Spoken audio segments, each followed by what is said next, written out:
यवतमाळ जिल्हा परिषदेचे 21 कर्मचारी निलंबित, दिव्यांग ओळखपत्र सादर न केल्यानं निलंबन, जिल्हा परिषद मुख्य कार्यकारी अधिकाऱ्यांची कारवाई।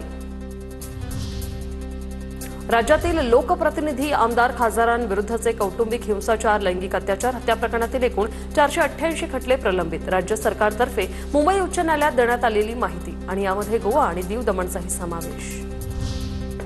नागपूर हिवाळी अधिवेशनासाठी विधिमंडळ सचिवालयाचं कामकाज 28 नोव्हेंबरपासून सुरू होणार।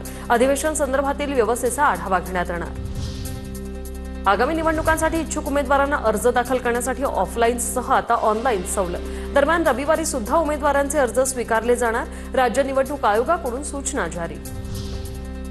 अतिवृष्टी आणि पुरामुळे खरडून गेलेल्या जमिनींसाठी माती, गाळ, मुरुम मोफत पुरवण्याचा निर्णय।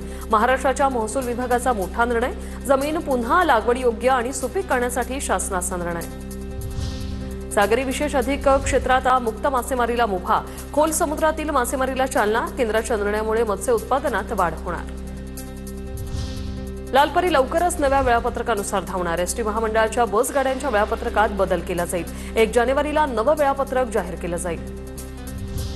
अनिल अंबानींना पुन्हा ईडीचं समन। 17 नोव्हेंबरला पुन्हा चौकशीसाठी हजर राहण्याचे दिले आदेश। सदाबहार कामिनी कौशल काळाच्या पडद्याआड। ज्येष्ठ अभिनेत्री कामिनी यांचं वृद्धापकाळानं निधन। वयाच्या 98व्या वर्षी घेतला अखेरचा श्वास।